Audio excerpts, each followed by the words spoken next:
안녕하세요. 강원국입니다. 프랑스 계몽주의 사상가 볼테르는 말하는 것처럼 쓰라고 했습니다. 글을 자연스럽게 쓰라는 뜻이겠지만 말과 글은 분명히 차이가 있습니다. 애초에 말이 있었고 말의 부족함을 메우기 위해서 글이 만들어졌습니다.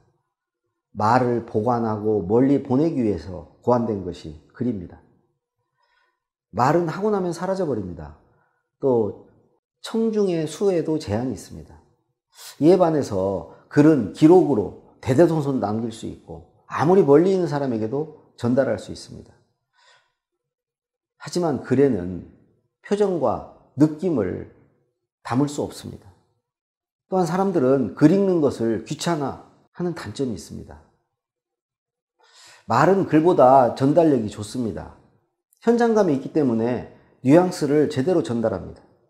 절박한 표정 하나로 장문의 글을 대신할 수 있습니다. 오늘은 말할 내용을 글로 쓰는 말과 글의 접점이라고 할 수 있는 연설문에 대해서 이야기해 보려고 합니다. 조직을 이끄는 리더의 자리에 있으면 연설을 해야 하는 경우가 많습니다. 사내 연초 시무식 연설을 하셔야 하는 경우도 있고 회사 스토리나 성공담을 강연으로 해야 되는 경우도 있을 것입니다. 하지만 자칫하면 청중들이 졸음과 싸우면서 빨리 끝나기만을 기다리는 스피치를 하기 쉬운데요. 어떻게 하면 매력 있는 이야기를 만들 수 있을까요? 첫째, 자기 이야기를 담아내는 것이 좋습니다. 그것이 가장 생생합니다. 이야기가 없는 사람은 없습니다. 누구나 말을 안 해서 그렇지 책으로 만들면 몇 권을 쓰고도 남는 것이라는 말들을 누구나 합니다. 만약에 없다면은 어쩔 수 없이 남의 이야기라도 빌려와야 합니다. 그때는 흘러간 노래를 리메이크해서 더 맛깔나게 부르는 가수처럼 줄거리만 빌려와서 보탤 거 보태고 뺄 건 빼서 그 이야기의 주인공을 당신으로 만들면 됩니다. 둘째, 이야기는 맵고 짜고 독해야 합니다. 음식은 싱거운 게 건강에 좋지만 이야기는 그렇지 않습니다. 욕하면서도 막장 드라마를 보지 않습니까? 그런 자극적이고 충격적인 조미료가 많이 들어갈수록 귀를 기울입니다. 그 중에서도 실패하고 좌절한 이야기가 좋습니다. 성공담은 넘쳐납니다. 사람들은 잘난 체한 이야기 싫어합니다. 갈등도 좋은 소재입니다. 사랑하고 행복한 이야기보다는 미워하고 헐뜯고 치부를 드러내는 이런 이야기에 사람들은 더 잘 빠져듭니다. 셋째, 은밀할수록 좋습니다. 사람들은 무대의 뒤를 궁금해합니다. 누구나 아는 이야기는 흥미가 없습니다. 남들은 모르는 이야기, 남들이 잘못 알고 있는 이야기에 귀를 쫑긋 세웁니다. 그 내용이 별거 아닌데도 아주 격하게 반응합니다. 그래서 공식이 아니라 비공식적 이야기를 표방한다든지 또는 은밀한 이야기로 포장할 필요가 있습니다. 넷째, 정석보다는 변칙이 통합니다. 정석은 예측 가능합니다. 해피엔딩은 재미없고 권선징악은 상투적입니다. 어디로 튈지 모르는 스토리를 만들어서 한치 앞이 안 보이는 이야기를 짜야 합니다. 반전이 있는 스토리나 웃기는 이야기와 슬픈 이야기를 결합한 이런 우픈 이야기 등에 청중들은 집중합니다. 메러비안 법칙이라는 게 있습니다. 40년 전 미국의 심리학자 엘버트 메러비안은 재미있는 연구 결과를 내놓았는데요. 사람이 대화할 때 말의 내용을 통해 의사소통이 이루어지는 비중은 고작 7%에 불과하다는 것입니다.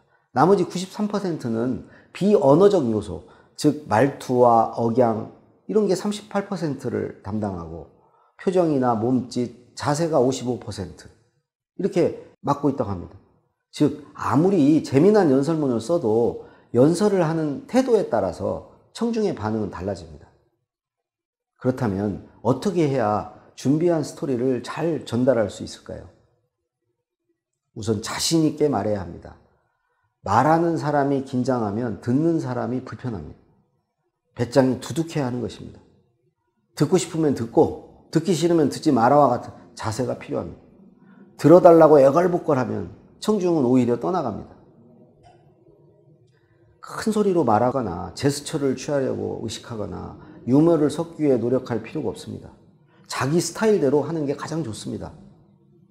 억지스러운 연출은 득보다 실이 많습니다. 청중은 대부분 우호적이지 않습니다. 질문을 하거나 무엇을 해달라고 요청을 했을 때 응해주는 사람이 없을 수 있습니다. 그럴 때 흐지부지 중단하지 말고 끝까지 마무리해야 합니다. 내 말이 맞고 재미있고 유익하고 감동적이라고 굳게 믿고 말해야 합니다. 일종의 마인드 컨트롤이 필요합니다. 확신을 가지고 열정적으로 말해야 청중은 연설자의 진심을 보게 됩니다. 특히 이것이 외부인을 대상으로 한 것이라면 현장 자체에 익숙해질 필요가 있습니다. 현장과 청중이 낯설지 않도록 시작 시간 전에 한 1시간 정도 일찍 가서 행사장을 둘러봐야 합니다. 현장 분위기에 익숙해질수록 편안하게 말할 수 있습니다. 행사 관계자를 만나서 대화를 나누면 몰랐던 내용도 알 수 있고요. 또 반드시 언급해야 될 내용도 찾게 됩니다. 그리고 또 청중석에 앉아서 청중의 입장에서 단상을 쳐다보면 긴장이 풀립니다.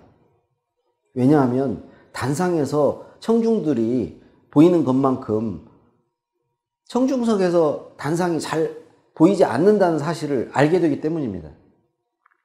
그러면서 자연스러운 인사말을 구상해 보는 것도 좋습니다. 현장에 모인 사람들의 면면이나 행사 규모, 시설의 우수함 등을 소재로 삼는 것이 좀 무난합니다.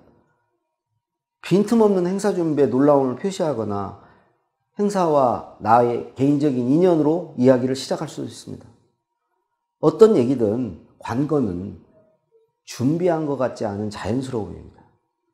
그 자리에서 생각난 것 같은 즉흥적으로 이렇게 말을 하면 연설문의 내용을 준비해 간 것을 좀 더 친근하게 전달할 수 있습니다. 사람에게 인품이라는 게 있듯이 조직이나 집단에도 품격이 있습니다.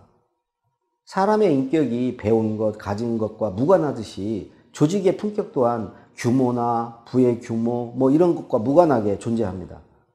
그렇다면 집단이나 조직의 수준은 무엇으로 평가가 되고 무엇을 보면 알 수 있을까요? 저는 조직의 글격과 말격이 조직의 품격을 보여주는 징표라고 생각합니다. 어떤 회사의 로고 하나, 캐치프레이즈 하나가 회사의 이미지를 결정합니다. 소비자들은 글로벌 기업의 CEO들이 신제품 출시 행사장에서 하는 스피치에서 그 제품의 격을 가늠합니다.